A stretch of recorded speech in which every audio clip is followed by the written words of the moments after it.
யோபுவுக்கு பிரச்சனை கிடையாது, கடவுளுக்கும் சாத்தானுக்கு நடந்த பிரச்சனை தான் யோபு கதை. யோபுக்கு நடந்த பிரச்சனை யோபு கதை கிடையாது. சாத்தான் சொல்றான் கடவுள்கிட்ட, சாத்தானா இந்த 2 கொம்பு பால் வச்சிருப்பான், அவன் கிடையாது. தேவபுத்திரர் வாழ்ந்த இடத்துல வாழ்ந்தவன் அவன். அவனுக்கு பேர் ஹாசட்டான். அவன் வேலை அது. ஆனா அவன் போய் நின்னு சொல்றான், அவர் இவரே கேட்கிறாரு, உலகம்லாம் போயிட்டு வந்தியா, அவன் வேலையை ஒழுங்கா பாத்தியா அப்படின்னா, ஆமா பார்த்தேன் அப்படின்னு சொல்லிட்டு சொல்றான். நிக்கிறார், நின்னுட்டு சொல்றாரு, என்னுடைய தாசனாகிய யோபுவ கவனம் வைத்தாயோ அப்படின்னு அவன் சொல்றான். இதுல என்ன பெரிய விஷயம் இருக்குது? நீர் அவனை காப்பாத்துறீரு, அவனை வேலி அடைக்கிறீரு, அதனால அவன் பயந்து போயிருக்கிறான். எங்க வீட்டு நாய்க்கு பிஸ்கட் போட்டா கூட தான் அது வந்து சிட் பண்ணுது. ரன்னுன்னா ரன் ஆகுது. ஏன்னா பிஸ்கட்டுக்காக. ஒரு நாய்க்குட்டி ஏன் ஒரு ஆளு எஜமானனுக்கு கீழ்ப்பிடியுதுன்னா அந்த பிஸ்கட்டுக்காக. அது மாதிரி கடவுள் நீங்க வந்து அவன் நீங்க சொல்றதெல்லாம் அவன் கேட்கறான், நீங்க அவனை பாதுகாத்து வச்சிருக்கீங்க, அதனால அவன் உங்களுக்கு என்ன பண்றான்? பயப்படுறான். இது கடவுளுங்கிறதுக்காக அவன் என்ன பண்ணல,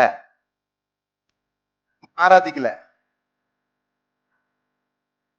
பரலோகத்துல அந்த சத்தம் கேட்குமா கேட்காதா? உங்க பேரை நீங்க போட்டுங்களேன், சொல்லுங்களேன். கடவுளுங்கிறதுக்காக அவர் ஆராதிக்கிறோமா, அவர் ஆசீர்வதிப்பாருங்கிறதுக்காக அவர் ஆராதிக்கிறோமா? நம்ம ஆசீர்வாதத்துக்காக அவர் ஆண்டவர் ஆராதிக்கும் போது ஒரு கேள்வி ஒண்ணு ஓடுது இவருக்கு. அப்பதான் ஆண்டவர் வந்து அனுமதி கொடுக்குறாரு. நீ வேணா செக் பண்ணி பாரு, அவன் வந்து நான் கடவுளுங்கிறதுக்காக தான் என்ன பண்றான், ஏன்னா ஆராதிக்கிறேன் அப்படின்னு சொல்றாரு. அப்ப ஃப்ரெண்ட்ஸ் வந்து சொல்றாங்க, நீ எங்கேயோ தப்பு பண்ணிட்ட, நீ வந்து என்ன பண்ணு, அறிக்கை பண்ணு, நீ பாவின்றத என்ன பண்ணிக்கோ, ஒத்துக்கோ. ஏன் ஒத்துக்கோ? ஏன் ஒத்துக்கணும்? இந்த பாடுகள்லாம் வராம மறுபடியும் நீ செல்வம் தானே ஆகணும்னா என்ன பண்ணு?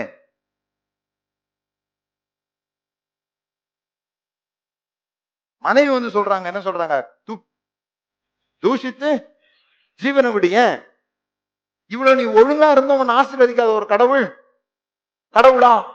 சாத்தான் சொன்னதை உறுதிப்படுத்துறாங்க அவங்க. சிநேகிதர்கள் என்ன சொல்றாங்க, நீ மன்னிப்பு கேட்டினா கடவுள் என்ன பண்ணிடுவாரு, ஆசீர்வாதத்துக்காக இதை செய்யி அப்படி சொல்றாங்க. யோபு ரெண்டையுமே செய்யல.